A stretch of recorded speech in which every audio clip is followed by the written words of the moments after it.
Ayan. Hello guys! Ang lunch for today is meron po tayong mga half a kilo na pork limpo. Niluto ko po guys sa air fryer. No oil needed ang ating air fryer. Ayan, lagi-rabi din lang po ng asin at paminta sa skin po ng ating pork. Tapos tusok-tusokin para maging crunchy siya. Lagyan ng asin. Lagay sa air fryer for about 1 hour. Ayan. After 1 hour po, depende po sa laki ng inyong pork. Yan na po is luto na. Mamaya-maya po is pinalamig ko lang po siya at i-slice po natin siya. Yan. At ito na nga po guys ang ating pork limpo. Ayan. Sausawan.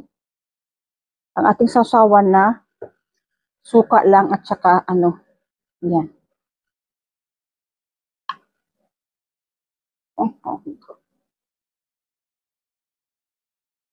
Ang kanin.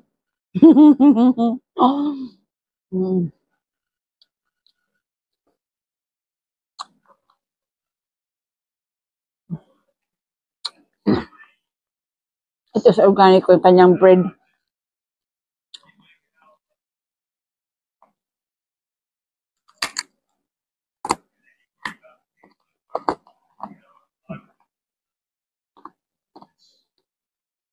Ang sarap.